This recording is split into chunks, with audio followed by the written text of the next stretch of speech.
Welcome to Buccaneers Insider Live, presented by Miller Lite. Casey Phillips here with senior writer-editor Scott Smith, and boy, do we have things to talk about today. Just a few things have happened with the team across the league. It's been, mostly slow, but just a couple things for us to talk about. I'm starting to think we maybe should do one of these every day.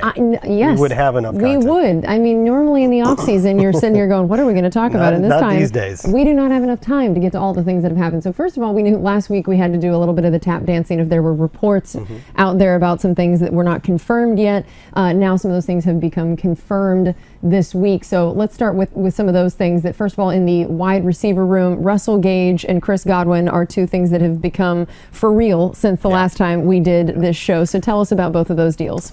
Well, the Russell Gage contract was the one that we had to speculate about last time, but that has been officially announced now. And then Chris Godwin, who already had the franchise tag on him, so we were pretty sure he was going to be around this year anyway.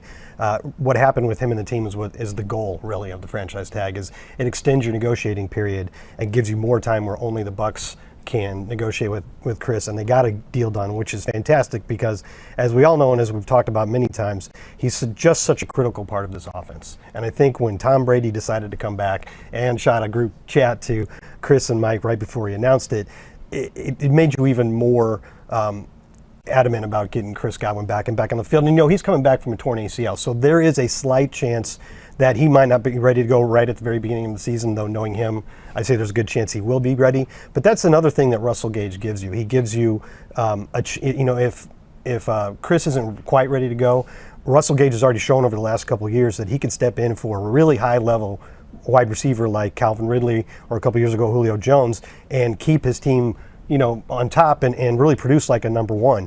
When you do have Mike Evans and Chris Godwin and Russell Gage, then you have what looks like the makings of a really good three-wide package. And as you know, the Buccaneers on offense tend to go three-wide or 11 personnel more than 50% of the time. So this is basically your starting formation here. And you got Mike Evans, so we all know what he can do. 27 touchdowns in the last 2 years, which is amazing. We all know about his 1,000-yard season streak.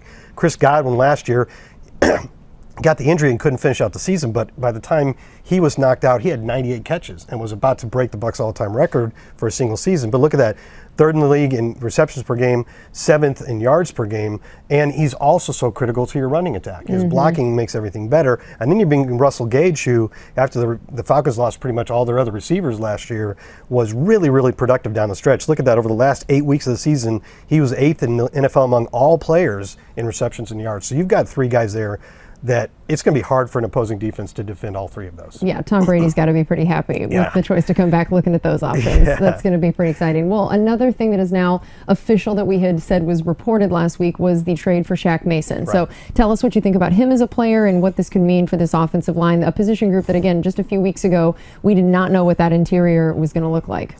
It's an incredible trade. It's still a little bit hard to figure out how it happened, to get a really quality starting guard for a 5th-round pick, and he's under contract for 2 more years, so it's not like a 1-year rental. This is a guy that, offensive lineman, it's hard to have stats for him other than group stats, which we're actually going to look at here in a minute, or right now. Last year, the Buccaneers were first in the league in sacks allowed per pass play and really allowed the fewest sacks by any team, despite the fact that they had the most pass attempts. Those really shouldn't go together. And then even though the running game wasn't necessarily a huge power for the team, they did finish right in the middle of the league in yards per carry. And in some more sophisticated stats that take into account situation and other things, rush DVOA and adjusted line yards, both of which are on the respected site, Football Outsiders, you can see they felt that the Buccaneers' run blocking was very good last year, top 5. But then you're thinking you could lose Ryan Jensen, you could and did lose Alex Kappa, and Ali Marpet retired. So your entire middle of your line is wiped out. Well, Ryan Jensen resigns. That's a great thing. Aaron Stinney resigns and has a very good chance to step up to the starting lineup. And then you top it all off by getting Shaq Mason, who, like I was saying, other than the kind of stats we looked at, there's not a lot of individual stats for offensive linemen other than maybe sacks allowed. But there are some services out there like PFF and so on that grade everybody but guards, and he's really a highly graded guard for many years in a row. So it's a huge get for the Buccaneers for a 5th-round pick, and it puts us back into a position where the offensive line, despite what looked like it could be a drastic turnover, now has a chance to once again be a really big strength for this team. Incredible. And again, another confirmed move from this last week. Leonard Fournette officially back, re-signed Lenny. We'll call him that. So tell me about this deal and what you think it means now, again, to the offense to have this incredibly important piece back. I think this is another one of these moves that was heavily influenced by the return of Tom Brady. I think Tom Brady likes Leonard Fournette in terms of what he can do in this offense, and I would be willing to bet that Tom Brady made his opinions known on that, and it probably made Leonard Fournette want to come back more, right? This is a chance to chase another ring, and what you've done is you've brought back your guy who's basically been your workhorse back since the start of the playoffs in 2020 through the Super Bowl and then all last year.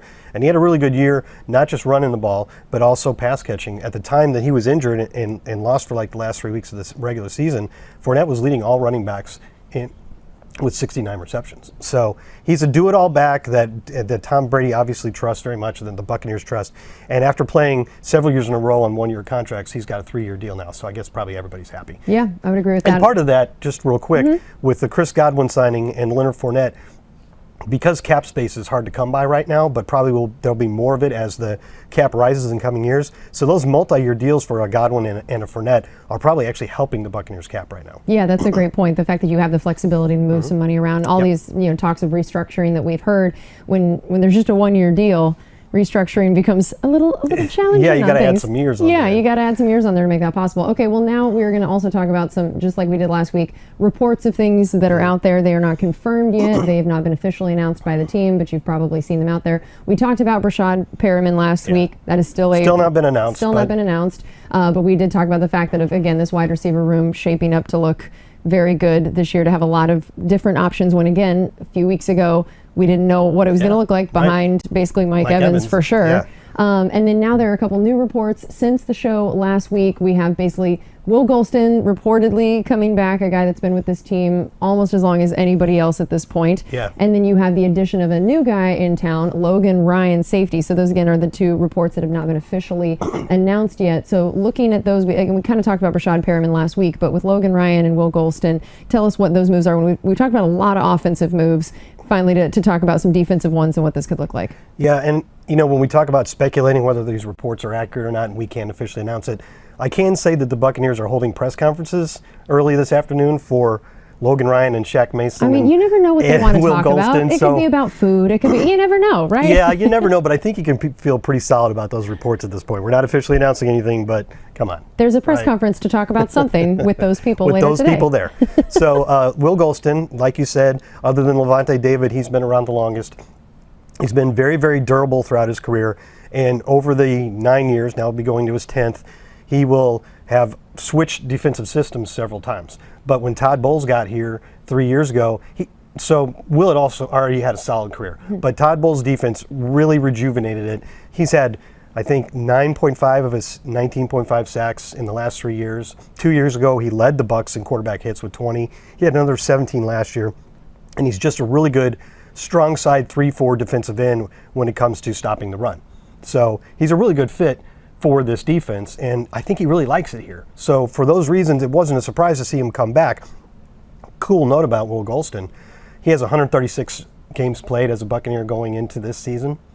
That's the second most ever for a defensive lineman in franchise history. Number one is Warren Sapp, who's in the Hall of Fame with 140. So by the end of this season, Will Golston will be the most tenured defensive lineman in franchise history, which is pretty cool for him. Yeah, that is pretty cool. Okay, and then I know we've talked about so many moves, so many things happening. That's just the Buccaneers ones, not to mention all the things that have been happening across the league this free agency. It has just been an insane last couple weeks, lots of shuffling where everybody thought they knew who was on what team and what was going on. I think everybody's going to have to reassess that now recently. So tell us what the biggest things are that stand out to you, maybe outside of the Buccaneers moves in particular, of what has gone on these last couple weeks that could affect the Buccaneers. I think if you're a Buccaneers fan, over the last 2 or 3 weeks, and you're following things on Twitter perhaps, every time you look at your phone, it's giving you good news. I mean, it's kind of incredible how well all this is going for the Buccaneers, because not only have we done all the moves that we've talked about, and every one of them seems like aimed at chasing another championship this year and maybe even next year. We'll see what happens with Tom Brady. But all the moves that are happening around the league, the big dramatic moves that have made this one of the craziest off seasons ever, have been really good talent moving from the NFC to the AFC. Devontae Adams goes from the Packers to the Raiders. All of a sudden, Tyreek Hill yesterday, out of the blue for us, it was probably in the works for a while. Oh my gosh, Tyreek Hill is going to be traded. Well, he stayed in the AFC, but at least he didn't get, pushed over into the NFC. Matt Ryan went from the NFC to the AFC. Teron Armstead, the really good tackle for the Saints, no longer with the Saints, and now he's in Miami. Just a lot of big moves that when you look at it, go, we were going to have to face those guys this year, and now we don't, right? So things just keep getting better. And when you look at it from the perspective of the quarterbacks in this division, it's kind of amazing the turnover that's been in the last couple of years. For a long time, the Buccaneers were playing in a division with three teams that had MVP caliber quarterbacks running their offenses. And even when you tried and you got Jameis Winston with the first overall pick and he put up a lot of big numbers, you kind of always felt like you had the fourth quarterback in the league. Look at who was the starting quarterbacks in this league the year before Tom Brady decided to come to the Buccaneers. And now just a couple years later, this is what each team is featuring at quarterback. You can look at that and go, well, the Buccaneers pretty clearly have the best quarterback in the division, right? Right. Not to take anything away from a Marcus Mariota or a Jameis Winston, but those are teams that are, first of all, are in transition.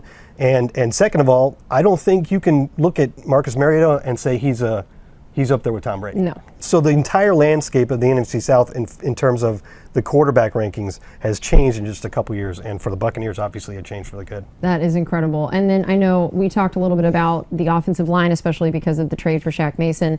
This is a group that we had said we didn't know what it was going to look like, and maybe it was going to be a big target of the draft. And I know we're going to talk more about this when it comes to the road to the draft, when we do those videos as well. And then the same thing with the wide receiver group, that these two position groups we just really felt like could be positions of need, and how differently we feel now.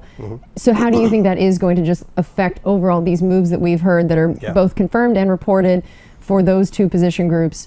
How you feel about them now? Are they still targets in the draft? And what these moves mean for just where we view this team Well, overall? I can tell you from experience doing mock drafts every week since like mid-February that it's changed quite a bit. Early on, I was definitely giving offensive guards to the Buccaneers at pick number 27, like a Kenyon Green or a Zion Johnson, but it's hard to imagine the Bucs using that pick on a guard now, because I think they not only have probably the guys that are going to start, but you've got a couple other guys like Robert Hainsey and Nick Leverett that you feel pretty good about as your depth. So if you draft a guard 27th, I guess he's competing probably with Aaron Stinnie for one of the jobs, but is that the best use of your pick at 27 in the first round if you're trying to win this year? You'd probably like to get somebody that you know is going to have a big role either on offense or defense. And the receivers, I'm not sure if you bring in another top-notch receiver, who are you taking playing time away from? Because we talked about the big three and we showed the graphic, but you've also got Brashad Perryman probably, and Tyler Johnson, and Scotty Miller, and Cyril Grayson, and Jalen Darden. I mean, there's a lot of guys there that you want to look at and see how they could possibly fit into your offense. And of course, you always want more talent. So if another great receiver drops into your lap, that's fine. But again, it's not something I think that you would spend a first-round draft pick on, because then you're just replacing one starter with another, whereas you might be able to find a guy like maybe a defensive lineman or an outside linebacker that can step right into the rotation right away. Okay, well, that is going to do it for us on this edition of Buccaneers Insider Live, presented by Miller Lite. We had so much to talk about that we weren't able to get to the Facebook questions, but we will, of course, have the show again next week. I believe we will actually be doing it from the owners' meetings, which is going to be very fun, and we'll have a lot to talk about from there, so make sure you tune into that. And again, if you had specific draft-related questions, every week we are shooting a road to the draft, where that is all we talk about, are all the things affecting the potential draft picks of the Buccaneers, so make sure you check that out. That's going to do it for us this week. We'll see you next time.